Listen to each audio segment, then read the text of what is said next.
আজ আমরা যাচ্ছি মায়াপুরের এক অজানা বিস্ময়কর স্থানে, যেখানে একসময় কৃষ্ণ নামের কীর্তন নিষিদ্ধ ছিল, কিন্তু আজ সেটাই ভালোবাসা আর ভক্তির এক উজ্জ্বল প্রতীক।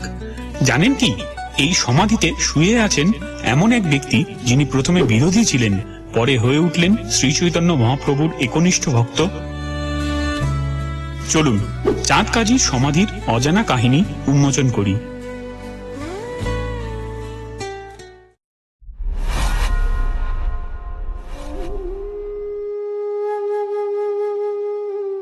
মায়াপুর মানেই ইসকনের প্রাণকেন্দ্র, ভক্তি আর কীর্তনের আবেশ। কিন্তু এখান থেকেই মাত্র কয়েক কিলোমিটার দূরে এক নির্জন কোনায় লুকিয়ে আছে ইতিহাসের এক বিস্ময়কর অধ্যায়, চাঁদ কাজীর সমাধি। আপনি যদি ইতিহাস ভালোবাসেন, আধ্যাত্মিকতার সন্ধানে থাকেন বা নিছকই কৌতূহলী ভ্রমণপ্রেমী হন, তাহলে চাঁদ কাজীর সমাধি আপনার জন্য এক অনন্য গন্তব্য। এখানে এলেই যেন এক অদ্ভুত প্রশান্তি নেমে আসে। ইতিহাসের ছোঁয়া, আধ্যাত্মিকতার অনুভূতি আর এক গভীর প্রশান্তি। এই সমাধি যেন আপনাকে সময়ের এক নতুন দিগন্তে নিয়ে যায়। আজকের ভিডিওতে থাকছে দারুণ সব চমক, চাঁদ কাজীর রহস্যময় ইতিহাস উন্মোচন, কিভাবে পৌঁছবেন এই ঐতিহাসিক স্থানে, চাঁদ কাজী কে ছিলেন, কেন তিনি এত বিখ্যাত, কীর্তন নিষিদ্ধকরণের রোমাঞ্চকর অধ্যায়, শ্রী চৈতন্য মহাপ্রভুর বিস্ময়কর প্রতিক্রিয়া, আর কিভাবে বদলে গেল চাঁদ কাজীর জীবন, সমাধির অলৌকিকতা এবং এর গোপন রহস্য, চমকপ্রদ তথ্য যা আপনি আগে জানতেন না, আর সফরকে সহজ করবে সেরা ট্রাভেল টিপস। ভিডিওটি একদম শেষ পর্যন্ত দেখুন, এমন কিছু তথ্য জানবেন যা হয়তো আগে কেউ বলেনি।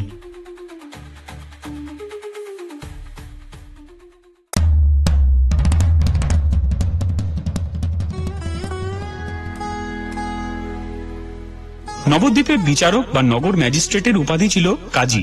সেই সময় কাজী ছিলেন চাঁদ কাজী, যিনি নবাব হোসেন শাহের আধ্যাত্মিক উপদেষ্টা হিসেবেও পরিচিত ছিলেন। তার আসল নাম কেউ বলেন মাওলানা সিরাজউদ্দিন, আবার কেউ বলেন হাবিবার রহমান।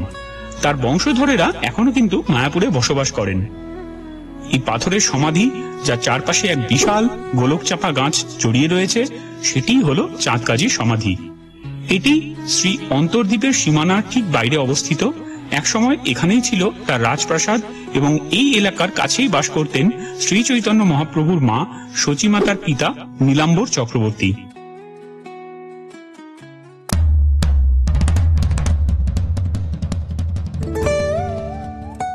চাঁদ কাজী হিন্দু ধর্মের কঠোর বিরোধী ছিলেন, বিশেষ করে শ্রী চৈতন্য মহাপ্রভুর হরিনাম সংকীর্তনের প্রতি। একদিন রাত্রিবেলা শ্রীবাস পণ্ডিতের বাড়িতে প্রবেশ করে তিনি রীতিমতো রাগান্বিত হয়ে মৃদঙ্গ ভেঙে ফেলেন এবং বলেন, এতদিন তোমরা ধর্মীয় নিয়ম মেনে চলনি, এখন এত উৎসাহ কেন? কার শক্তিতে তোমরা এত সাহসী হলে?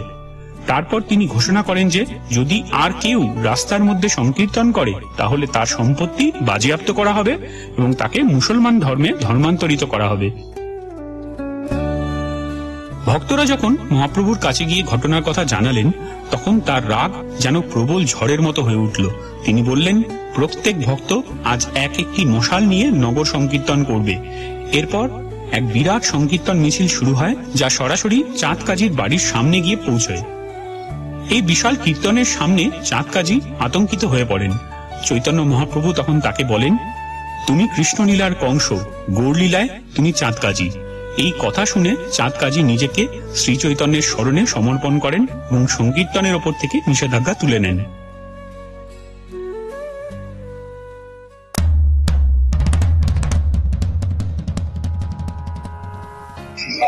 আমরা আছি এখন চাঁদ কাজীর সমাধিতে। এখানে এটা শোনা যায় পৌরাণিক মতে যে যখন কংস বধ হয়েছিল শ্রীকৃষ্ণের হাতে, তখন উনি বলেছিলেন যে আমি কি তোমাকে কখনো আমার বন্ধু রূপে পাবো না, আমি কি সবসময় তোমার শত্রু ভাবেই সবাই আমায় চিনবে? তো তখন শ্রীকৃষ্ণ ওনাকে আশ্বস্ত করেছিলেন এবং বলেছিলেন যে কলিযুগে ওনার জন্ম হবে এবং উনি তাকে তার আশ্রয়ে রাখবেন। তো এখানে জানা যায় যে চাঁদ কাজী সেই আর কি ওনার কংসের পুনর্জন্ম কলিযুগে, এবং ওনাকে আশ্রয় দিয়েছিলেন শ্রী চৈতন্যদেব নারায়ণ রূপে আর কি। তো এটা ওনার সমাধি। এবং এই যে গাছটা গোলকচাপা গাছ, এটা প্রায় 500 বছরের পুরনো গাছ। এখনো এতে গাছের পাতা আছে, প্রাণের স্পন্দন আছে। এবং এই গোলকচাপা গাছের বীজটা বপন করেছিলেন শ্রী চৈতন্যদেব নিজের হাতে। মানে ভাবলেই একটা কিরকম স্পিরিচুয়াল ফিলিং হচ্ছে। দারুণ দারুণ, খুব ভালো লাগছে।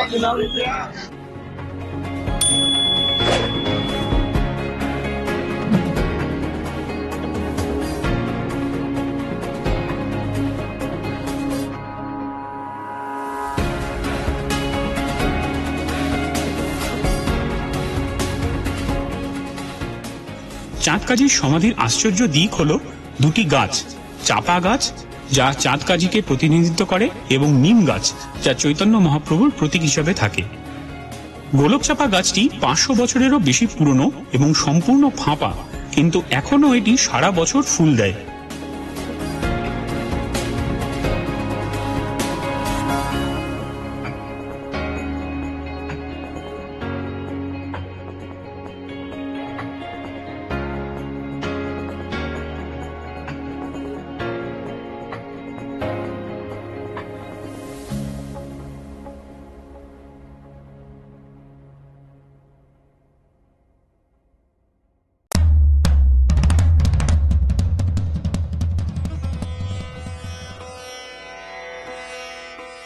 সমাধি দর্শনের সময় সকাল থেকে বিকেল পর্যন্ত।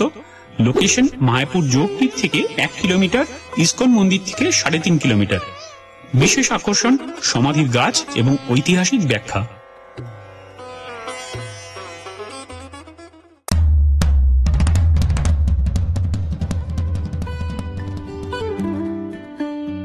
ট্রাভেল টিপস: সকালের দিকে আসতে পারেন কারণ দুপুরের পর ভিড় বেড়ে যায়। হালকা খাবার এবং জল আনুন কারণ আশেপাশে বেশি দোকান নেই। শালীন পোশাক পরুন কারণ এটি একটি ধর্মীয় স্থান। টাকা পয়সা, মোবাইল, দামি জিনিসপত্র খুব সাবধানে রাখবেন। বেড়াতে বেরোলে একটা ফার্স্ট এইড কিট নিতে ভুলবেন না।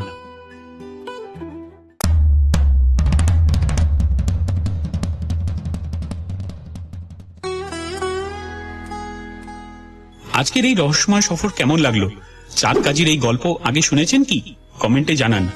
ভিডিওটি ভালো লাগলে শেয়ার করুন কারণ এমন বিস্ময়কর ইতিহাস সবার জানার অধিকার রয়েছে। দেখা হবে নতুন ভ্রমণে। ততক্ষণ পর্যন্ত ঘুরুন, জানুন আর উপভোগ করুন। জয় শ্রীকৃষ্ণ।